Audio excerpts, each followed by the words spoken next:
Hey again, Trach Baby Tips here, and today we're going to go over the suction machine, and I'm going to give you a few pointers. I'm going to start out here by suctioning our daughter. She just finished eating, and whenever she eats, she gets a little gunky. So here's the suction catheter. As you can see, they're marked. Each millimeter is marked.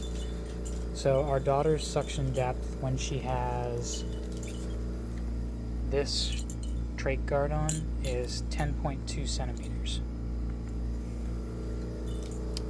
So I'm going to put the camera down real quick so you all can see.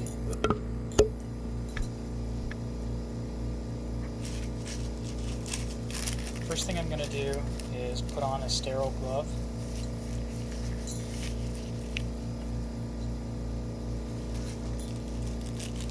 Then figure out where 10.2 is. Turn on the machine.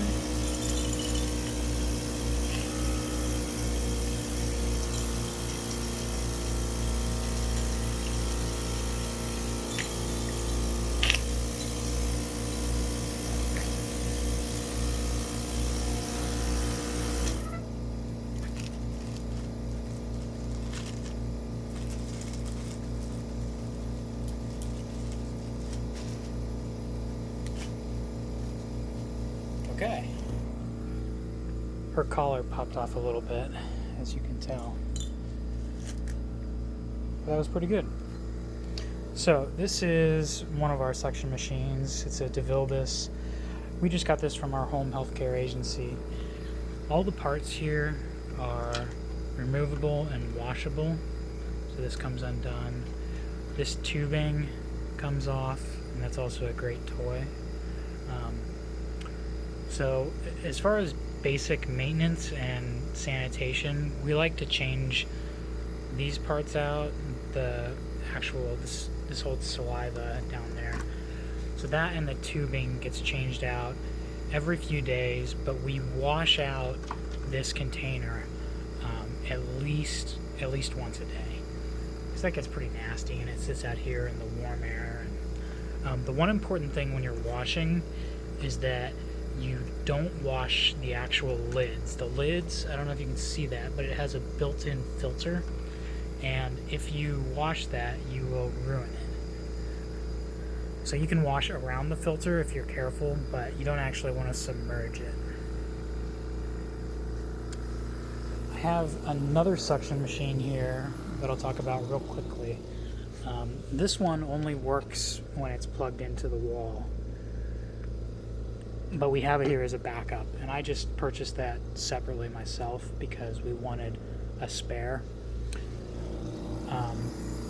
This unfortunately is a fragile machine, and what happened to us is we were going into the hospital one day and I had it out of its carrying case and I dropped it onto the concrete and it wouldn't work very well after that. So that's when we realized we needed a second backup machine. Because even though the home health care agencies have an on-call person, sometimes it can take hours for them to get out here. You don't want to be stuck without a suction machine. So with our setup, the first thing is we have it on a rolling cart. This is really nice because it lets us move the machine around the room without any issues, and we can keep all the supplies on the cart with it. So we have our suction catheters. We keep an 8 French, which is the standard size that fits into our tube. We also have a few 6 Frenches, and we keep those separate so we know where they are. The reason that we have 2 sizes is that sometimes if there's inflammation or if she's starting to get a plug on her trach, the 8 French won't fit. This has never happened to us, but we've heard horror stories. So we keep a size down. Well, it's actually 2 sizes down. We keep those ones as backups, just in case. Next, we have gloves. Sorry, I should say one other thing. With the suction catheters, we get 150 per month. What we quickly realized is that if we suctioned the way we did in the hospital, we would run out within a week or two. The reason is that in the hospital, suctioning is a sterile procedure. Every time that you suction, you have to open up a new one of these. At home, however, it's a clean procedure, which means we have to reuse these. So if you do the math on that, you're going to end up suctioning more times in a day than you have catheters. So what we do is we have these sandwich bags, and they're pretty clean.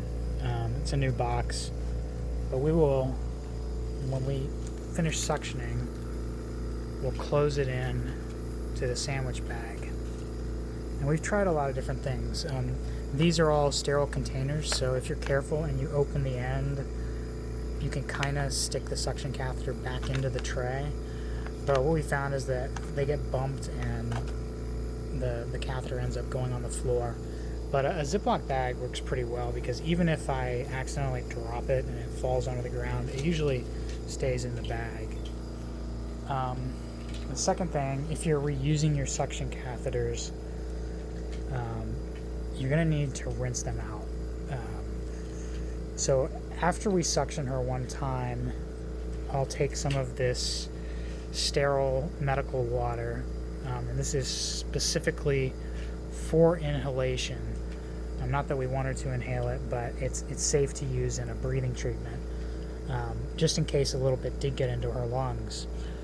So we'll pour it into this clean container, and we'll suction up a little bit of water after each suction. That prevents the secretions in the tube from clogging it up. And using this method, we might use the suction catheter 10 times, which should be, an hour or 2 hours, sometimes 3 hours, depending on what she's doing. And that makes them go a lot further. She's having fun right now. As far as her general levels of secretions, we noticed that when she first got home from the hospital, she was having way more secretions than she does now. As she's grown older, become more mature, she's learned how to swallow those secretions, and we don't end up suctioning as much. We did try, there's a medication that can reduce secretions. We tried it one time, and she started plugging up because it made her so dry that the saliva just turned into rocks in her trach. So if you're having a lot of issues with too many secretions for your child, you can talk to your doctor, but I advise you to be just patient and cautious before you try any additional medications. So that's it.